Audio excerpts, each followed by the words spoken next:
46 hombres llegamos al límite de la cuenca del Aruwimi a finales de septiembre de 1887. Antes de que terminara nuestra sexta noche en aquel campamento, algo empezó a desplazarse bajo la tierra mientras dormíamos. Cuando todo terminó, solo unos pocos logramos regresar con vida y con la mente lo bastante entera como para contar lo sucedido.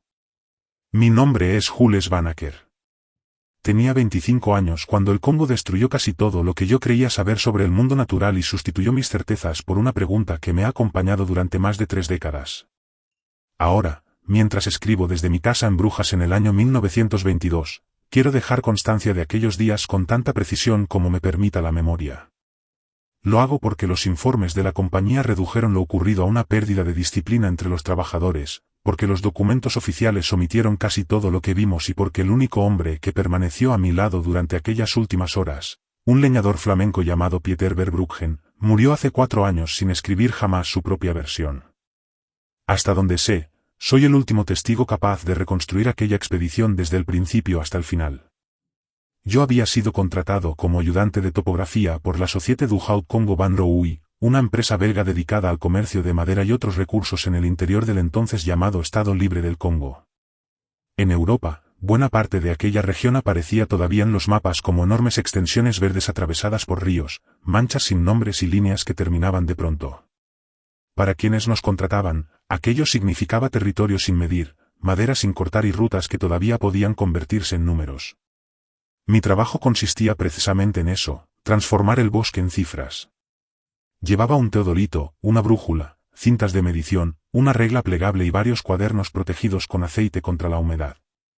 Yo no era cazador ni soldado. Disparaba mal y el animal más peligroso al que me había acercado en Bélgica era un jabalí durante una excursión. Era simplemente un joven educado para observar distancias, pendientes, diámetros y direcciones. Me habían enseñado que cualquier cosa que pudiera verse también podía medirse y que aquello que podía medirse terminaría, tarde o temprano, siendo comprendido. Llegué al Congo creyendo firmemente en esa idea. Nuestra expedición estaba formada por 46 hombres. El responsable era Henry Desmet, un supervisor belga de 40 y tantos años que había pasado buena parte de su carrera trabajando para compañías comerciales en África Central. Bajo su mando viajaban 38 trabajadores contratados para cortar, preparar y transportar madera, muchos de ellos flamencos y valones que habían aceptado el viaje porque el salario prometido duplicaba o incluso triplicaba lo que podían ganar en casa. También nos acompañaban 4 intérpretes y 2 guías congoleños contratados en Leopoldville. Entre los intérpretes estaba Pascal Ilunga, un hombre de unos 35 años que hablaba francés, lingala y varias lenguas utilizadas a lo largo de las rutas comerciales. Había trabajado con misioneros, comerciantes, soldados y exploradores. Conocía el interior mucho mejor que cualquiera de nosotros. Salimos de Leopoldville en una barcaza de vapor y remontamos el río durante casi 12 días. Finalmente desembarcamos en una orilla ancha del Aruwimi que la compañía había elegido como punto de acceso a una extensa zona forestal considerada prometedora para la explotación maderera. Todavía recuerdo mi primera impresión. El agua tenía un tono marrón rojizo, cargado de arcilla, y el bosque se levantaba a ambos lados del río como una pared viva. No parecía simplemente una colección de árboles. Era una masa compacta que comenzaba donde terminaba el barro de la ribera y se extendía hacia un interior imposible de ver. Las copas eran tan densas que, desde ciertos ángulos, mirar entre los troncos era como observar el interior de un túnel sin luz al final. El aire olía a hojas húmedas, corteza podrida, savia y barro. Debajo de esos olores había otro más difícil de identificar. Era una humedad mineral, fría, parecida al olor de una piedra que hubiera permanecido encerrada bajo tierra durante siglos. Anoté en mi cuaderno que la temperatura descendía varios grados al entrar bajo la cubierta vegetal. No podía asegurarlo con precisión porque mi equipo no estaba preparado para registrar diferencias climáticas pequeñas, pero el cambio se sentía claramente sobre la piel. Los 2 guías se detuvieron en el borde del bosque antes de que Desmet ordenara descargar el material. Permanecieron allí varios minutos. No discutían. Hablaban entre ellos en voz baja mientras miraban alternativamente los árboles y el suelo. Supuse que estaban evaluando el terreno. Esa misma noche, mientras levantábamos los refugios y fijábamos las cuerdas de las tiendas, Pascal se acercó a mí. Me explicó que los guías conocían la región y que ninguna de las comunidades cercanas utilizaba aquella parte del bosque para establecer campamentos, cultivar, cazar durante periodos largos o construir viviendas. Le pregunté desde cuándo estaba abandonada. Pascal respondió que, para ellos, esa pregunta no tenía demasiado sentido, porque ninguno de los habitantes de las aldeas cercanas recordaba que su gente hubiera vivido allí alguna vez. Pregunté por qué. Pascal guardó silencio unos segundos. Después dijo que uno de los guías había utilizado una expresión que podía traducirse aproximadamente como el lugar donde el suelo camina o el lugar donde la tierra se mueve. Sonreí. Pensé que se referían a pantanos, deslizamientos, raíces inestables o algún fenómeno geológico. Pascal vio mi expresión y añadió que los guías no hablaban en sentido figurado. Aquello me pareció curioso, así que lo anoté en un margen del cuaderno. Nada más. Tenía 25 años, instrumentos científicos y demasiada confianza en la educación europea que había recibido. Había sido contratado para medir árboles, no para interpretar advertencias transmitidas de generación en generación. Los primeros días transcurrieron casi con normalidad. Desmet organizó el campamento alrededor de un claro estrecho que ampliamos retirando arbustos y ramas bajas. Los hombres construyeron una cocina rudimentaria con troncos, levantaron refugios de lona y prepararon un cercado para los animales. Llevábamos 3 cabras y 2 mulas destinadas a transportar instrumentos y provisiones por terrenos donde ninguna carreta habría podido avanzar. Cada mañana yo salía con los guías, y con frecuencia, con Pieter Verbruggen. Pieter tenía 32 años, procedía de una localidad cercana a Gante y poseía una paciencia extraordinaria. Era grande, de hombros anchos, barba corta y pocas palabras. Había viajado al Congo porque necesitaba dinero para ampliar la casa donde vivían su esposa y sus 2 hijos. Nunca disfrutaba contando historias extrañas ni asustando a los demás. Si veía algo que no comprendía, lo observaba durante unos segundos y seguía trabajando. Precisamente por eso terminé confiando tanto en él. Si Pieter decía que algo no era normal, yo sabía que no hablaba por imaginación. El bosque era extraordinario. Algunos árboles tenían diámetros tan grandes que debía utilizar varias secciones de cinta para rodearlos. Cuando encontrábamos una abertura en el dosel, la vegetación del suelo crecía con tal densidad que un hombre podía desaparecer de la vista a 4 o 5 metros de distancia. En las zonas más oscuras, en cambio, la superficie estaba cubierta por una gruesa capa de hojas negras y húmedas sobre un suelo blando capaz de conservar una huella con una nitidez sorprendente. Los guías podían leer aquel terreno como yo leía un plano. Señalaban marcas que para mí parecían simples irregularidades y explicaban que por allí había pasado un pequeño antílope, un mono que había bajado de los árboles o algún animal cuyo nombre ni siquiera conocía. Al tercer día, uno de ellos se detuvo junto a una enorme higuera, aproximadamente a 180 metros del campamento. Se agachó y señaló el suelo. Me acerqué. Al principio no vi nada extraño.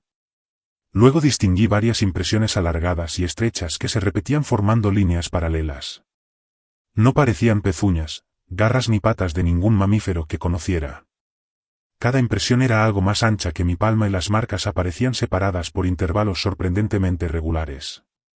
El patrón continuaba unos 2,5 metros antes de desaparecer bajo una capa más gruesa de hojas.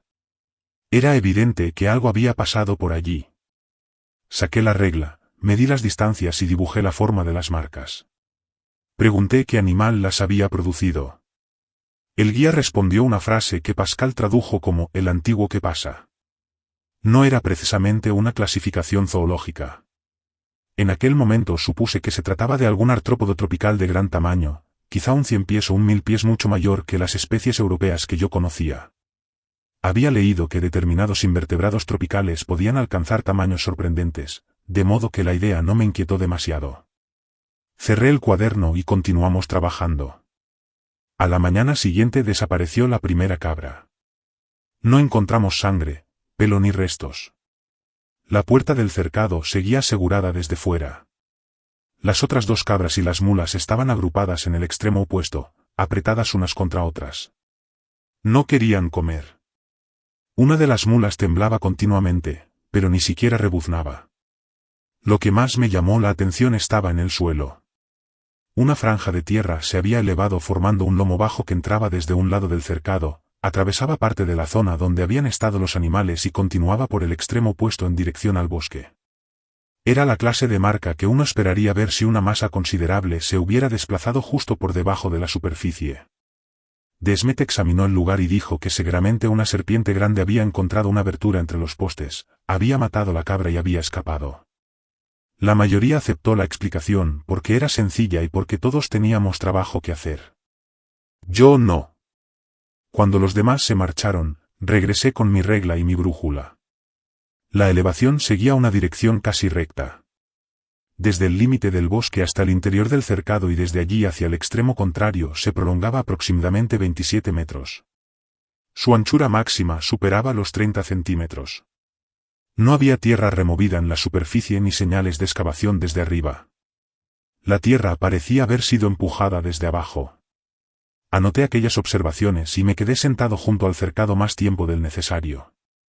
Esa tarde Pascal volvió a buscarme. Me dijo que los dos guías querían marcharse antes del amanecer. Uno de ellos había regresado solo al bosque después del mediodía y había vuelto con una expresión que Pascal describió de una manera que jamás olvidé. Tiene la cara de un hombre que acaba de comprobar que una historia que deseaba que fuera falsa era cierta. Pedí hablar con él. El guía aceptó. Se llamaba Kiala y procedía de una comunidad situada río arriba de Stanleyville. Durante todo el viaje había demostrado una calma y una competencia admirables. Aquella noche se sentó frente a mí mientras una lámpara de aceite iluminaba mi refugio. Habló durante varios minutos y Pascal tradujo lentamente. Kiala explicó que ciertas partes de aquella región eran evitadas desde hacía generaciones. Dijo que el suelo de ese bosque estaba ocupado. No habló de fantasmas ni de muertos. Sus palabras eran sorprendentemente concretas. Según él, allí existía algo capaz de desplazarse bajo la tierra con la misma facilidad con que un pez se mueve por el agua. Podía detectar cuerpos calientes desde abajo, algunas veces, emergía lo suficiente para atraparlos. Los ancianos conocían historias de cazadores desaparecidos y animales arrastrados hacia el suelo. Le pregunté si aquello no era simplemente una leyenda destinada a mantener a los niños alejados de una zona peligrosa. Kiala negó inmediatamente. Volvió a hablar. Pascal tradujo, no es una historia para niños. Es la razón por la que no hay casas aquí. Después utilizó otra expresión, el que se alimenta desde abajo. Anoté cuanto pude y fui directamente a hablar con Henry Desmet. Me escuchó sin interrumpirme. Cuando terminé, respiró profundamente y me explicó con ese tono paciente que utilizaba cuando consideraba que otro hombre estaba dejando que el miedo dominara su juicio que las comunidades locales interpretaban ciertos fenómenos naturales mediante relatos tradicionales. Según él, probablemente existía en la zona algún animal excavador de gran tamaño, y con el paso de las generaciones, aquel animal había terminado convertido en una criatura casi mítica. Añadió que respetaba las creencias locales, pero que una empresa comercial no podía abandonar una operación por una historia sin pruebas científicas. Le enseñé mis dibujos, las medidas de las marcas y la dirección de la tierra levantada bajo el cercado. Desmet contestó que esas observaciones demostraban precisamente que debía existir un animal real. Solo faltaba identificarlo. A la mañana siguiente los dos guías y tres de los intérpretes se marcharon. Pascal fue el único intérprete que decidió quedarse. Durante el desayuno me explicó que necesitaba el salario para mantener a su madre y a dos hermanos menores en Leopoldville. Luego añadió una frase que me hizo comprender perfectamente lo que pensaba: me quedo porque necesito el dinero, no porque crea que Henry tenga razón. Durante 2 días intentamos comportarnos como si nada hubiera cambiado. Los golpes de las hachas resonaban desde el amanecer hasta la tarde. Cada árbol que caía producía un estruendo que se propagaba entre los troncos como un disparo distante. Desmet parecía satisfecho con el ritmo de trabajo. Yo continué midiendo parcelas con Pieter, pero empecé a prestar atención a detalles que hasta entonces había ignorado. Había sectores del bosque donde no se escuchaba un solo pájaro. No quiero decir que hubiera pocos. Quiero decir que cruzábamos franjas enteras donde el dosel permanecía completamente silencioso.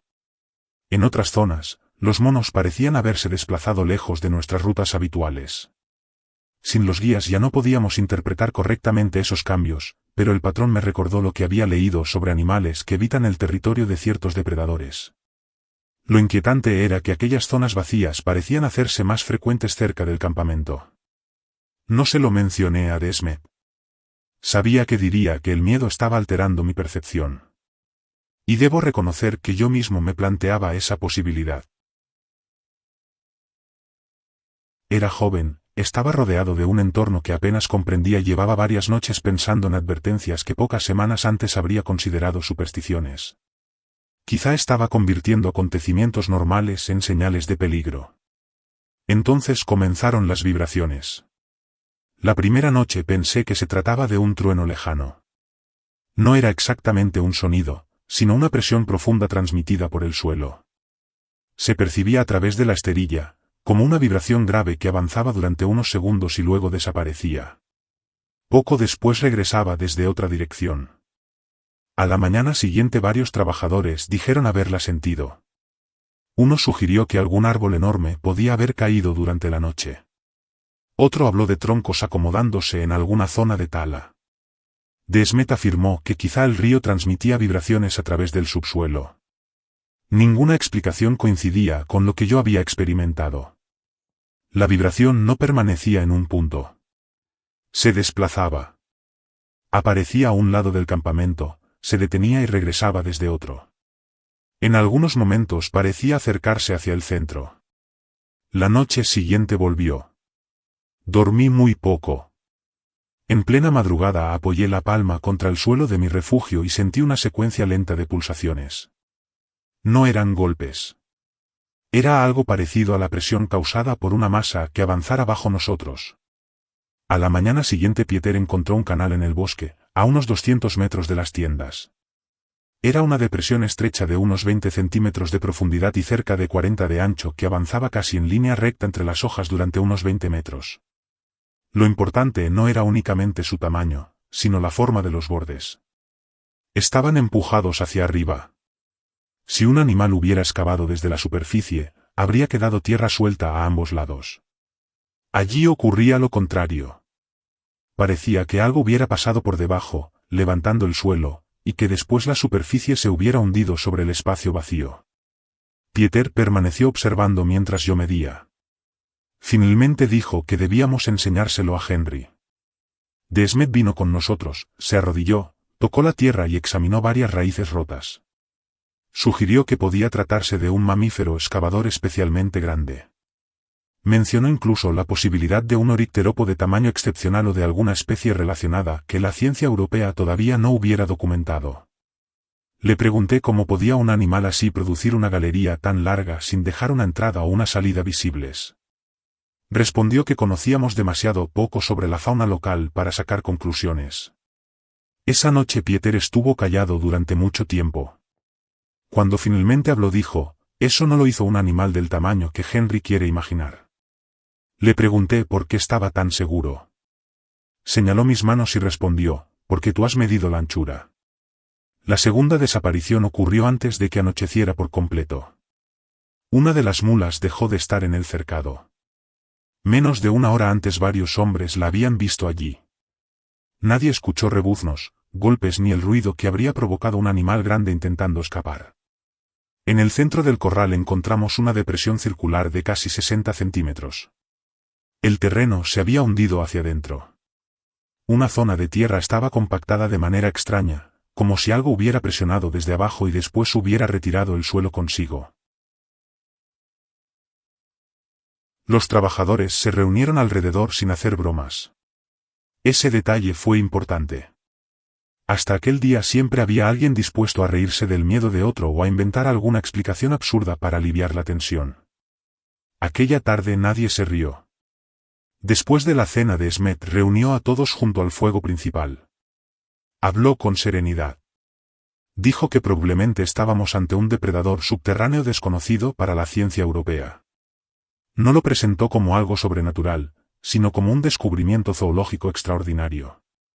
Prometió enviar nuestras observaciones a especialistas de Bruselas y ordenó trasladar las cabras restantes y el equipo más importante cerca de la cocina, donde siempre habría hombres despiertos. La explicación era razonable. Incluso yo deseaba creerla. Sin embargo, aquella noche me acosté y repasé mentalmente todo lo ocurrido. Habíamos encontrado impresiones que parecían corresponder a muchas extremidades. Habíamos visto una franja de tierra levantada bajo el cercado. Habíamos encontrado una galería creada claramente desde abajo. 2 animales habían desaparecido sin ruido. Las vibraciones se movían de un punto a otro. Los guías habían advertido sobre una criatura que cazaba bajo tierra antes de que ocurriera nada de aquello. Cada elemento, por separado, admitía alguna explicación. Juntos formaban algo mucho más difícil de ignorar. Fuera lo que fuese aquello, era grande. Y se estaba acercando cada vez más al campamento. Durante la 5ª noche las vibraciones fueron más intensas. En ciertos momentos parecían surgir desde 2 lugares diferentes. Eso podía significar que la criatura poseía una longitud considerable o que había más de una. Aproximadamente a las 2:20 de la madrugada salí de mi refugio. El fuego central se había reducido a brasas. Me quedé quieto, con las botas apoyadas firmemente sobre la tierra. Una presión lenta llegó desde el sector oriental, atravesó el terreno bajo mis pies y continuó hacia el corral. La sensación duró casi 2 minutos. Después desapareció. Unos 10 minutos más tarde regresó desde otro ángulo. La vibración era tan profunda que parecía subir por mis piernas. No puedo demostrar que la provocaba. Solo puedo decir que ningún fenómeno natural conocido por mí se comportaba de aquella manera. Al amanecer, el capataz Joris Claes informó de que 3 trabajadores habían abandonado el campamento durante la noche. Se habían llevado sus herramientas personales y parte de las provisiones, pero habían dejado atrás dinero que la compañía aún les debía entregar al completar el contrato. Eso demostraba que no habían huido para robar. Se habían marchado porque preferían perder el salario antes que seguir durmiendo allí. Después de la salida de los guías, los intérpretes y aquellos 3 hombres quedábamos 38.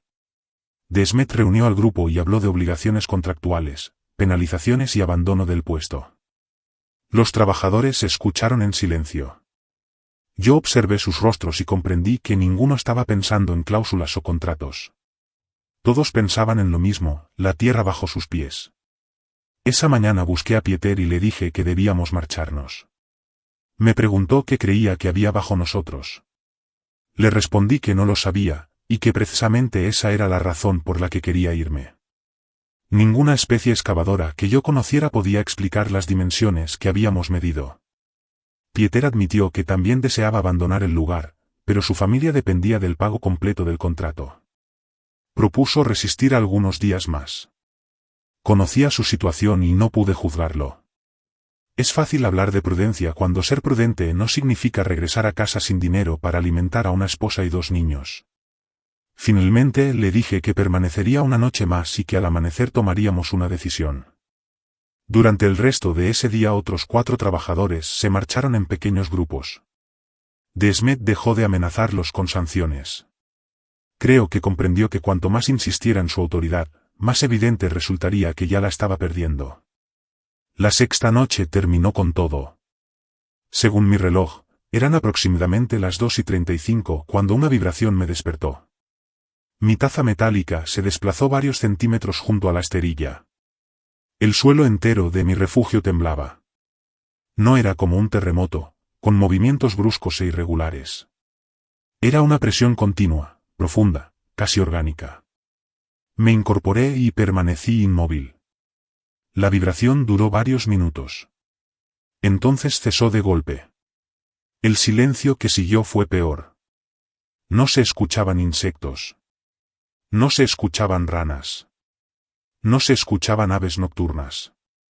El bosque entero parecía haber dejado de respirar. Dentro de aquel silencio, una de las cabras lanzó un único grito. Fue breve, agudo y desesperado. Inmediatamente después escuché hombres gritando desde el otro extremo del campamento. Salí del refugio. Varias lámparas se movían cerca de la zona donde dormían los leñadores. Corrí hacia allí. Una veintena de hombres permanecía de pie mirando hacia la línea de árboles. Sostenían las lámparas en alto. Pieter apareció a mi lado. Pregunté qué ocurría, pero nadie respondió. Entonces lo vi. En el límite de la luz había algo moviéndose. Durante 35 años he intentado describir aquella escena sin exagerarla porque no necesito exagerar nada. Lo que vimos fue suficientemente terrible tal como era. Lo primero que debo aclarar es que nunca vimos a la criatura completa. Solo contemplamos una parte de su cuerpo. El resto desaparecía en la oscuridad a ambos lados de la zona iluminada.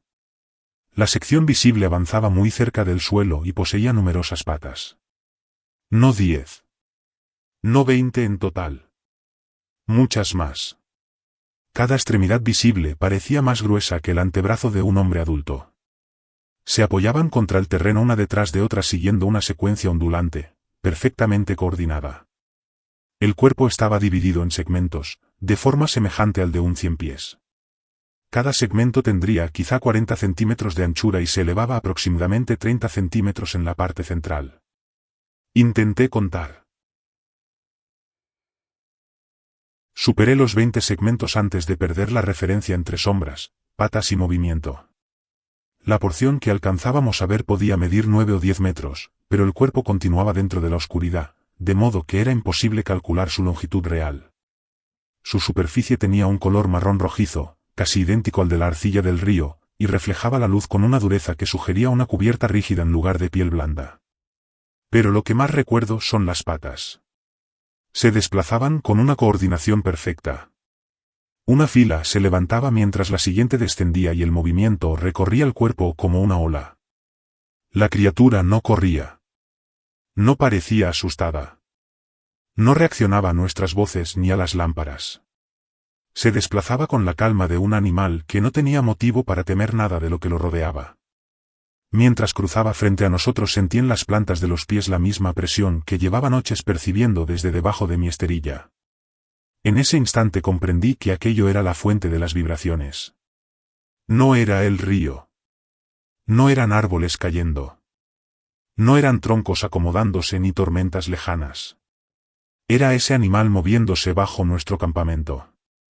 La criatura atravesó lentamente el límite de la luz y desapareció entre los árboles.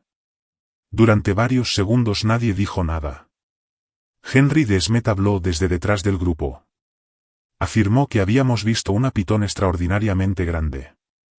Luego sugirió que quizá fueran dos serpientes cruzándose y que la oscuridad, el miedo y la luz irregular de las lámparas habían creado la ilusión de patas y segmentos. Recordó que existían serpientes enormes en el Congo y explicó que una observación parcial podía distorsionar proporciones y formas. Nadie discutió con él.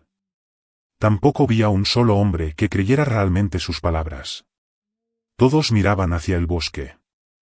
Luego empezaron a mirarse entre sí. De Smet continuó hablando unos instantes, pero ya nadie lo escuchaba. Con los años he pensado muchas veces en su reacción. Estoy convencido de que ni siquiera él creía en la explicación de la pitón. Henry no era un hombre estúpido. Había vivido años en África y había visto exactamente lo mismo que nosotros. Dijo pitón porque necesitaba pronunciar el nombre de algo conocido. Admitir que no sabía qué clase de criatura acababa de caminar frente al campamento habría destruido la poca autoridad que todavía conservaba. No lo culpo. Yo también habría dado cualquier cosa por disponer de una palabra conocida para aquello. Durante la hora siguiente el campamento empezó a deshacerse. No hubo estampida ni caos. Nadie gritaba órdenes. Los hombres simplemente comenzaron a guardar sus pertenencias. Algunos lo hicieron solos, otros en grupos de 2 o 3. Recogieron ropa, cuchillos, herramientas y comida, y emprendieron el sendero hacia el río. Fue una retirada silenciosa, casi organizada, aunque nadie la había organizado. De Smet intentó detener a algunos. Habló de contratos y consecuencias legales. Los trabajadores lo escuchaban con respeto, pero seguían caminando. Habían comparado dos riesgos y tomado una decisión sencilla: perder el salario era preferible a pasar otra noche sobre aquel suelo. En menos de 2 horas 31 hombres habían abandonado el campamento. Pascal también se marchó con uno de los grupos. Pieter y yo empezamos a recoger nuestras cosas. Guardé el teodolito, los cuadernos, la brújula, algo de ropa y agua. Recuerdo que cada vez que tenía que agacharme intentaba no pensar en lo que podía estar moviéndose bajo mis botas. Mientras cruzaba el centro del campamento, De Smet me tomó suavemente del brazo. Preguntó si yo también pensaba marcharme. Le respondí que sí. Me recordó que perdería el pago si abandonaba la inspección.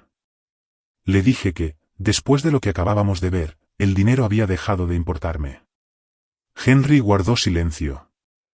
Luego me pidió que esperara hasta el amanecer. Cuando lo miré vi algo que nunca antes había visto en él. No era enfado. Era miedo. Un miedo controlado, pero verdadero. Y detrás de aquel miedo había algo parecido a la soledad. Henry había pasado toda su carrera siendo el hombre que daba órdenes y ofrecía explicaciones. De pronto se encontraba en una situación para la que no tenía instrucciones ni respuestas. Le dije que permanecería allí hasta que hubiera suficiente luz para caminar con seguridad. Pieter aceptó hacer lo mismo. Los tres nos sentamos cerca del fuego central durante el resto de la madrugada. Apenas hablamos. Las vibraciones no regresaron. Los sonidos normales del bosque tampoco. En un ecosistema tropical, el silencio absoluto resulta profundamente antinatural. Siempre hay algo cantando, zumbando, desplazándose entre ramas o llamando desde la distancia. Aquella madrugada nada lo hacía. Parecía que todos los animales capaces de marcharse hubieran llegado a la misma conclusión que nuestros compañeros. Me senté con el cuaderno sobre las rodillas y repasé mis anotaciones. Las primeras impresiones que había dibujado coincidían aproximadamente con la separación y anchura de las patas que acababa de observar. Los canales encontrados en el suelo tenían dimensiones compatibles con la parte inferior del cuerpo. Las depresiones del cercado podían corresponder a puntos donde la criatura hubiera presionado desde abajo para alcanzar la superficie. Todo empezaba a encajar. Y cuanto más sentido adquiría, más urgente resultaba marcharnos. Cuando faltaba aproximadamente media hora para que amaneciera por completo, Desmet se levantó. Dijo que realizaría una última inspección del perímetro. Le pedí que esperara. Le propuse recorrer la zona juntos cuando hubiera más luz. Negó con la cabeza y respondió que tardaría apenas 15 minutos. Con los años he llegado a pensar que aquella inspección no tenía un objetivo práctico. Henry necesitaba hacerla por sí mismo. Necesitaba continuar actuando como supervisor hasta el último momento. Caminó hacia la parte posterior del refugio de los trabajadores y desapareció entre las sombras. Escuchamos sus pasos durante un breve tiempo.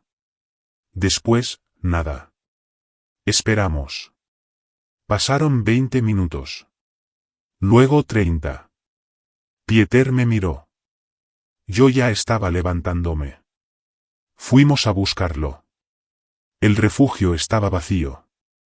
Los postes de topografía que yo había instalado en el límite oriental seguían en su sitio. Cerca de la esquina trasera encontramos el bastón de Henry. Estaba clavado verticalmente en el suelo. La punta metálica había penetrado varios centímetros. No parecía que se hubiera caído. Parecía colocado allí. Gritamos su nombre. Nadie respondió. No había sangre. No había señales de lucha. Tampoco distinguimos huellas claras alejándose hacia el bosque. Entonces observé el terreno. A menos de 1 metro del bastón había una depresión circular semejante a la que habíamos encontrado en el cercado después de la desaparición de la mula. El suelo se había hundido desde abajo. Medí aquella abertura por puro hábito profesional. Tenía poco más de medio metro. Escribí la cifra. Después cerré el cuaderno y miré a Pieter. Nos vamos ahora. Caminamos hacia el río sin hablar. No corríamos porque el sendero estaba cubierto de raíces y una caída podía dejarnos inmovilizados allí, pero avanzábamos mucho más rápido de lo prudente. Normalmente el trayecto hasta la ribera requería cerca de 2 horas. Nosotros lo hicimos en bastante menos. Cuando llegamos al agua, el sol ya comenzaba a superar las copas de los árboles. Tuvimos una suerte que todavía considero extraordinaria. Menos de 1 hora después apareció río abajo una barcaza comercial. Hicimos señales hasta que nos vieron y conseguimos subir a bordo. Durante gran parte del viaje de regreso a Leopoldville, Pieter y yo permanecimos en silencio. No sabíamos cómo hablar de lo ocurrido. Cualquier frase parecía absurda frente a lo que habíamos presenciado. Durante las semanas siguientes empezaron a llegar noticias sobre los hombres que habían abandonado el campamento. De los 31 que se marcharon después del avistamiento, 28 fueron localizados en diferentes puestos comerciales o estaciones fluviales. 3 jamás aparecieron. De los 7 trabajadores que habían abandonado el lugar antes de aquella última noche, 5 fueron encontrados. 2 permanecieron desaparecidos. Los guías y los intérpretes que habían partido al comienzo sí consiguieron llegar a zonas habitadas. Henry de Smet nunca fue hallado. En total, 5 trabajadores y el supervisor desaparecieron sin que pudiera establecerse qué había ocurrido con ellos. La compañía clasificó a los trabajadores como desertores y describió a Henry como un funcionario perdido durante operaciones de campo. 3 semanas después enviaron a un inspector llamado Laurent Vercauteren acompañado por 18 hombres armados. Permanecieron poco más de 2 días en la zona. Su informe concluyó que el abandono de varios trabajadores había provocado una pérdida general de disciplina y que, como consecuencia, la expedición se había desintegrado. No mencionó ninguna criatura. Tampoco habló de las depresiones, las galerías ni del ganado desaparecido. Varios de mis documentos se habían quedado en el campamento, incluidos mapas parciales y hojas de medición. Nunca volvieron a mis manos. Cuando regresé a Bélgica entregué un informe completo a la Société Van Rouy en sus oficinas de Bruselas. El director comenzó a leerlo delante de mí. No llegó al final. Me explicó que mi contrato había quedado incompleto y que la compañía estudiaría internamente mis afirmaciones. Recibí solamente una parte del salario acordado. Nunca volvieron a ponerse en contacto conmigo. Unos meses después conseguí una entrevista con un profesor de Historia Natural de Bruselas, el Dr. Emile van den Broek, especializado en invertebrados tropicales. Le mostré mis dibujos y describí al animal con la mayor precisión posible. Me escuchó con respeto. Nunca se burló de mí, y siempre le agradecí eso. Cuando terminé, explicó que no existía ninguna especie documentada de miriápodo capaz de alcanzar ni una pequeña fracción del tamaño que yo había descrito. Los ciempiés tropicales más grandes conocidos podían impresionar a cualquiera, pero seguían siendo diminutos comparados con aquello. Sugirió que el miedo, la luz irregular y el hecho de haber observado solo una parte del cuerpo podían haber distorsionado nuestra percepción. Su hipótesis era que quizá habíamos visto una gran serpiente parcialmente oculta entre vegetación, mientras las sombras de ramas y raíces daban la impresión de patas. Era una explicación racional. También era falsa. Yo había visto las patas apoyarse una tras otra sobre la tierra. Había sentido cada secuencia de movimiento bajo mis botas. Y, sobre todo, había dibujado aquellas huellas varios días antes de ver a la criatura. Agradecí al profesor su tiempo y regresé a mi habitación en Bruselas, donde vivía entonces cerca del barrio de Sainte-Catherine. Esa noche abrí todos mis cuadernos y revisé las mediciones una por una. Buscaba un error. Habría recibido con alivio cualquier contradicción. Si las primeras marcas hubieran tenido una anchura distinta, si la galería hubiera sido demasiado estrecha o si la separación entre las impresiones no coincidiera con el movimiento de las patas, quizá habría podido convencerme de que todo había sido una combinación de miedo y confusión. Pero las cifras encajaban. Durante muchos años no hablé públicamente de aquello. Pieter y yo nos encontramos por casualidad tiempo después en Amberes. Yo estaba allí por trabajo y él había regresado definitivamente a Bélgica. Cenamos en una pequeña taberna cerca de los muelles. Hablamos de nuestras familias, de trabajos y de personas que ambos conocíamos. Casi al final de la noche Pieter me preguntó si todavía pensaba en el Congo. Le dije que sí. Él respondió que también. Permaneció mirando su vaso unos segundos y después me explicó que había encontrado una manera de convivir con el recuerdo. Había dejado de intentar decidir a qué categoría pertenecía la criatura. Ya no necesitaba saber si era una especie desconocida, una reliquia de algún linaje antiquísimo o simplemente un animal que la zoología europea todavía no había estudiado. Para Pieter bastaba con aceptar 2 hechos. Aquello había estado allí y nosotros lo habíamos visto. Me pareció una conclusión sencilla, al mismo tiempo, profundamente sabia. Pieter murió hace 4 años en su casa cerca de Gante, acompañado por su esposa. Nunca supe si llegó a contarle exactamente lo que vimos. Yo no he conseguido encontrar la misma paz. Después de 35 años, esto es lo que creo. No pienso que viéramos un espíritu. No creo que sufriéramos una alucinación colectiva. Tampoco considero posible que decenas de hombres confundiéramos una especie conocida con algo completamente diferente únicamente por culpa del miedo. Creo que vimos un animal real. Una criatura perteneciente a un ecosistema que la ciencia europea de nuestra época apenas comenzaba a estudiar. Durante siglos habíamos dibujado regiones enteras del mundo como espacios vacíos simplemente porque nosotros no las conocíamos. Ese fue nuestro primer error. El Congo nunca estuvo vacío. Poseía ecosistemas antiguos y complejos mucho antes de que un europeo trazara una línea sobre un mapa. Que nosotros ignoráramos la existencia de una especie no significaba que esa especie necesitara nuestra aprobación para existir. Las comunidades cercanas conocían aquel territorio mucho mejor que nosotros. Los guías no estaban describiendo una superstición. Estaban compartiendo información acumulada durante generaciones. Cuando dijeron que aquel era el lugar donde la Tierra se mueve, estaban describiendo una observación. Cuando hablaron de el que se alimenta desde abajo, estaban definiendo el comportamiento de algo que consideraban peligroso. Y cuando nos explicaron que nadie construía allí, nos estaban dando la solución práctica que sus antepasados habían aprendido: mantenerse lejos. Nosotros entramos porque nuestros mapas mostraban bosque disponible. Entramos porque la compañía veía madera. Entramos porque hombres sentados a miles de kilómetros consideraban más confiable una línea dibujada en Bruselas que la advertencia de quienes conocían aquel suelo desde hacía generaciones. Pagamos el precio. Regresé a trabajar como topógrafo después del Congo. Durante años medí bosques en Bélgica, Países Bajos y el norte de Francia. Prefería terrenos donde sabía que podía encontrar bajo mis botas raíces, piedras, lombrices y animales conocidos. Nunca volví a aceptar un trabajo en África.